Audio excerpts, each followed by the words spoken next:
Hola, ¿qué tal? Bienvenidas y bienvenidos a una nueva edición de Impacto Económico en la pantalla de Telesur. Les saluda Luis de Jesús. De inmediato revisamos titulares. México acoge la tercera conferencia regional sobre desarrollo social organizada por la CEPAL. Los detalles en nuestra perspectiva latinoamericana. Colombia enfrenta dificultades económicas por la falta de medidas para detener la devaluación del peso. El análisis en nuestro contexto económico. Y además el sector turístico en España sufre un duro golpe arrastrado por la quiebra de la británica Thomas Cook. Ampliamos en Economía 360.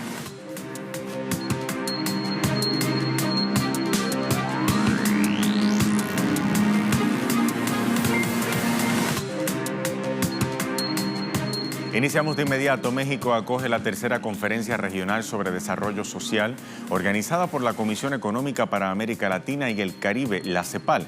En el marco de la actividad, el presidente Andrés Manuel López Obrador expresó que su administración avanza sobre la cuarta transformación sin violencia. Ampliamos los detalles en la siguiente historia.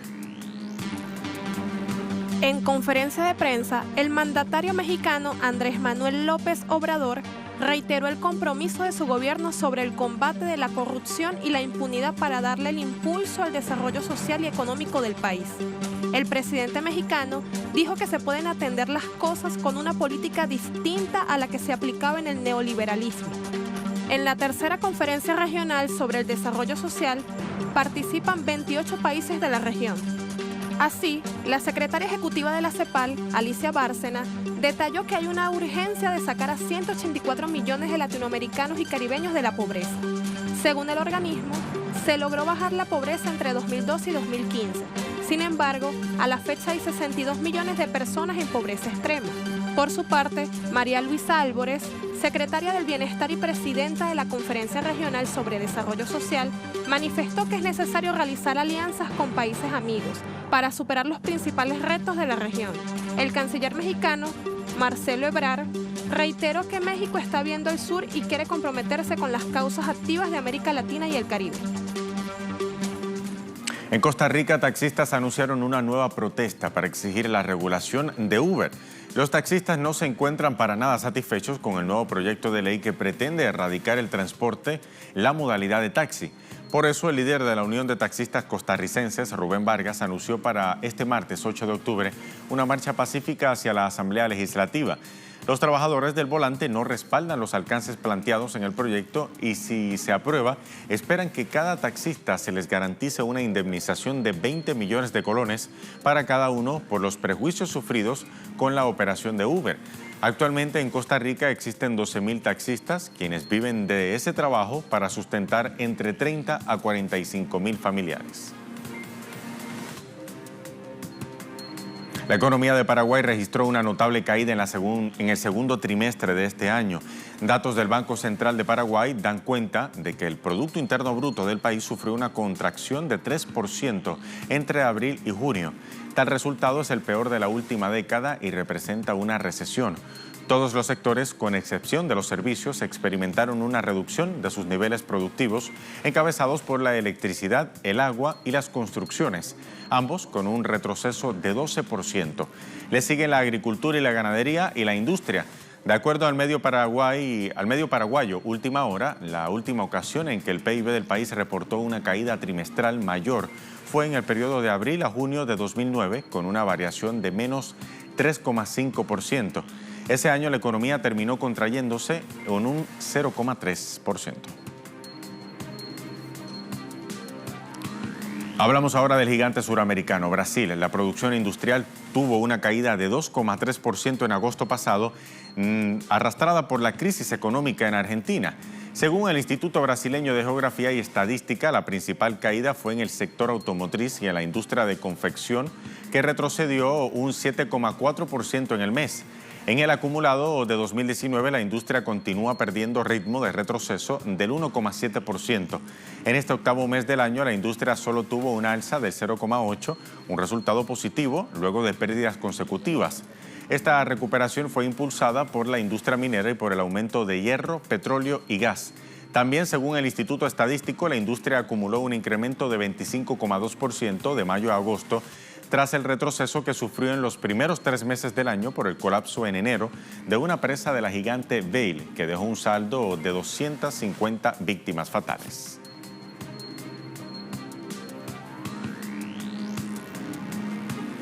En Perú, la moneda nacional, el sol, sufrió una depreciación en medio de la turbulencia política que vive ese país.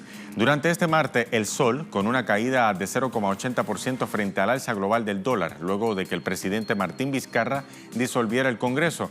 El valor del dólar se ubica entre los 3.395 y 3.397 soles, su peor nivel en un mes. Las cúpulas de las Fuerzas Armadas y de la Policía peruana reafirmaron su lealtad al presidente Martín Vizcarra, que ordenó disolver el Congreso y llamar a elecciones para renovarlo, pero los legisladores desconocían al mandatario y designaron en su lugar a la vicepresidenta.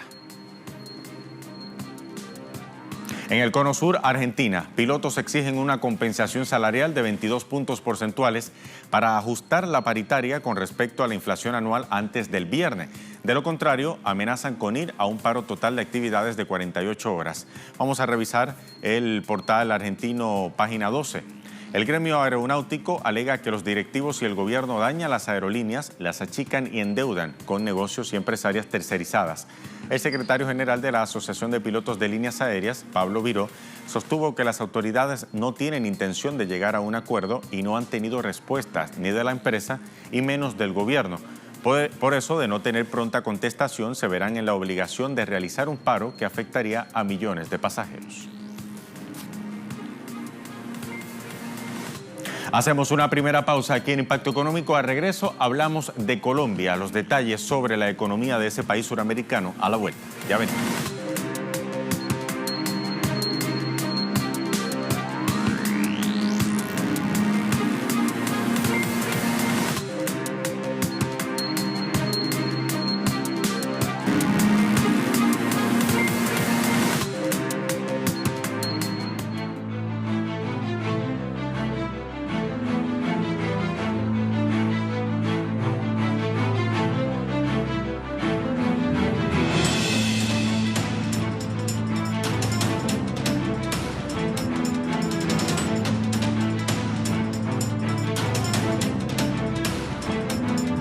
Colombia, el actual gobierno del presidente Iván Duque enfrenta dificultades en el plano económico debido a la falta de medidas para disminuir las consecuencias de la devaluación del peso.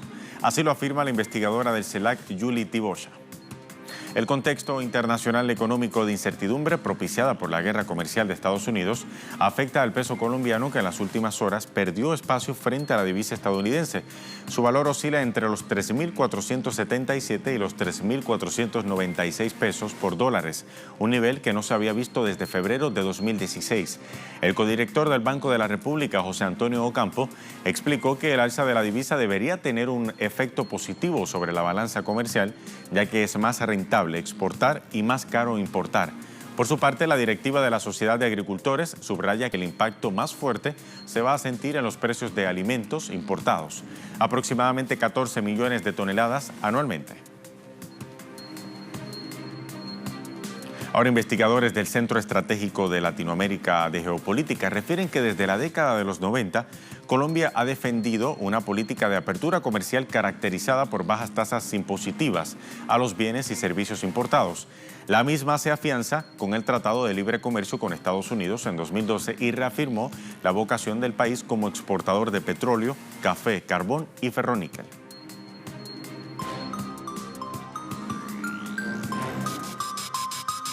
De acuerdo al CELAC, la estructura comercial colombiana colocó a la economía del país a merced del precio de los hidrocarburos y productos tradicionales de escasa elaboración, que hasta 2018 representaba el 64% de la canasta exportadora. En 2019, el valor de ventas y servicios colombianos realizado al exterior cayeron un 8,7% debido principalmente a la disminución del precio del petróleo, que en los últimos 3 meses pasó de 72 a 54 dólares, y a menores ventas del carbón. Ahora, con un peso devaluado frente al dólar, a Colombia se le dificulta sostener la demanda de importaciones, que se encarecen. El CELAC agrega que la situación para el país es preocupante, porque con la apertura comercial no solo importa bienes manufacturados, También productos agropecuarios, alimentos y bebidas. Ante el déficit comercial creciente, el presidente Iván Duque optó por la adquisición de deuda. Hasta el mes de marzo de 2019, según el Banco de la República de Colombia, la deuda externa alcanzó los 132.794 millones de dólares, unos 769 millones más que el trimestre del año anterior. De ese monto, 55,11% corresponde a deuda adquirida por el sector público, siendo una de las principales fuentes de ingreso para el presupuesto general de la Nación del año 2020. ¿Y cómo queda la distribución del presupuesto de la Nación colombiana para el año entrante frente a la devaluación del peso y el correspondiente encarecimiento de la deuda? Vamos a ver.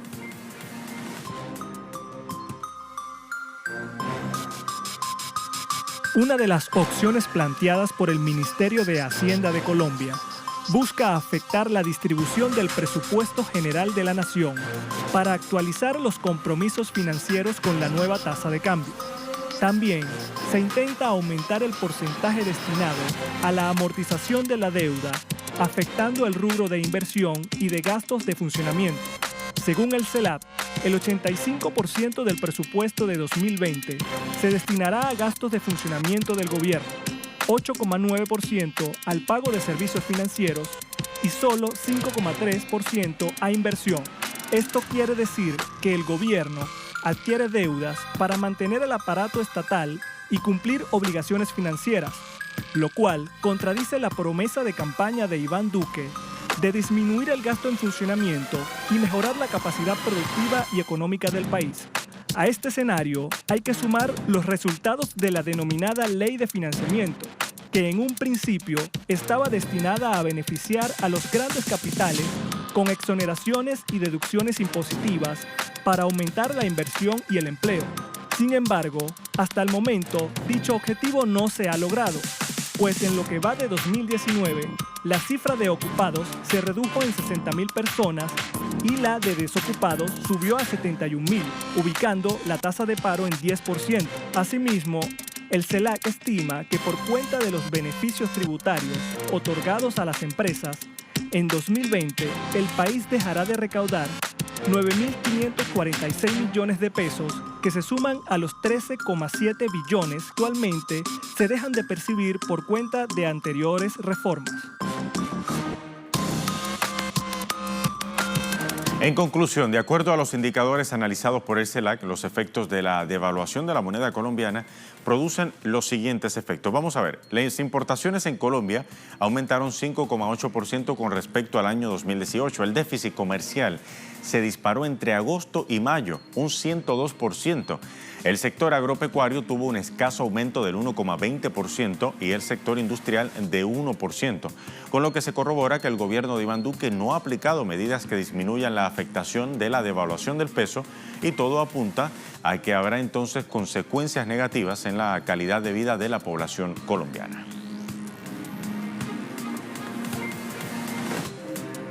Bien, momento de una segunda pausa aquí en Impacto Económico. Al regreso tenemos información de Economía 360, información más allá de América Latina. Ya venimos.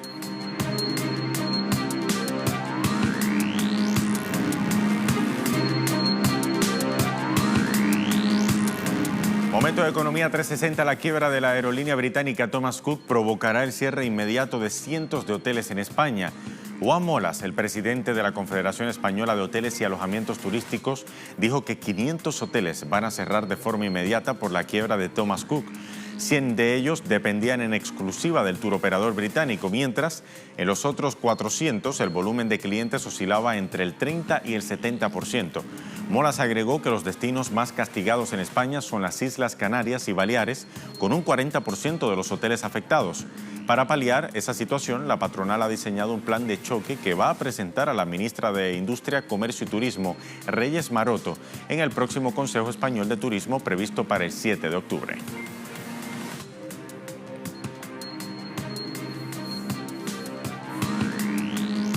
La Unión Económica Euroasiática y Singapur firman pacto sobre zona de libre comercio. Así lo titula el portal Sputnik. Ahí lo tienen en pantalla. Este acuerdo fue firmado en presencia de los líderes de los países de la Unión Europea y del ministro de Singapur, Lee Hsien Loong, quien afirmó que este acuerdo marca el inicio de una nueva época en las relaciones y dará impulso a inversiones.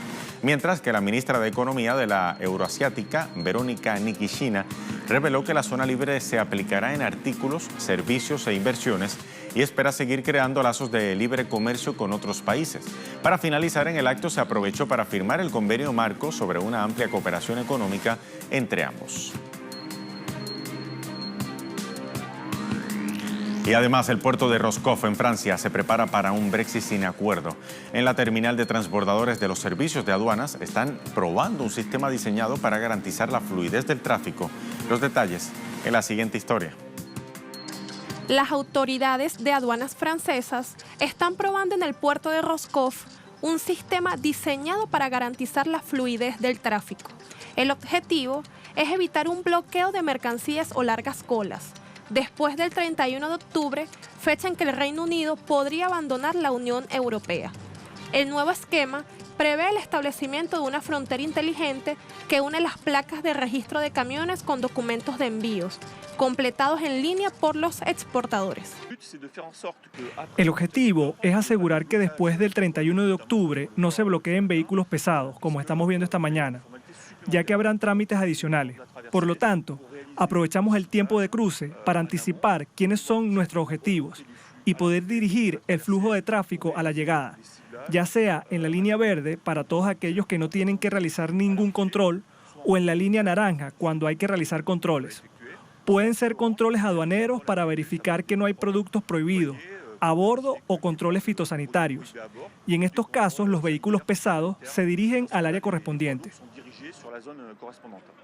Anualmente, por el puerto de Roscoff pasan unos 5.000 vehículos de mercancías pesadas, por lo que un Brexit sin acuerdo marcaría el fin del libre comercio entre el Reino Unido y sus vecinos europeos y el regreso de los controles fronterizos. El presidente del Banco Central Europeo, Mario Draghi, pidió un estímulo fiscal en toda la eurozona destinado a impulsar la inversión, alegando que los últimos pasos en esta dirección son insuficientes. Draghi reforzó su petición diciendo que los gobiernos de la zona euro impulsarán la economía del bloque, complementando la política ultra fácil del Banco Central Europeo. También dijo que aumentar la inversión pública productiva en Alemania en un 1% durante 5 años podría impulsar la economía hasta en un 2% y la inversión privada hasta en un 2% también. Draghi reafirmó el compromiso del Banco Central Europeo con sus propias políticas de estímulo, que lo vio anunciar nuevas compras de bonos en el mes pasado y se comprometió a mantener abiertos los toques de dinero durante el tiempo que sea necesario.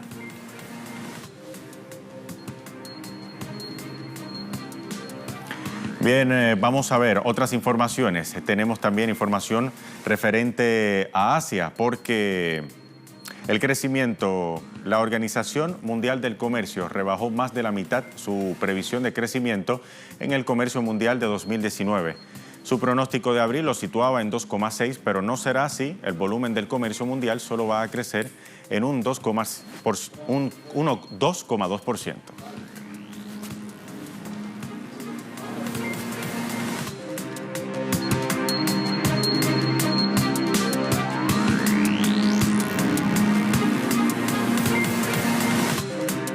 Vamos a revisar los indicadores del precio del crudo al cierre de la jornada de este martes. Iniciamos como de costumbre con el precio del WTI de Texas, $54,66, sube 0,68% el barril. También revisamos el Brent de referencia en Europa, marca $59,96, sube también 0,79%. Y el crudo venezolano se ubica en 411,54 yuanes, con una baja de 7,07 yuanes. Así llegamos al final de esta edición de Impacto Económico. Hasta la próxima.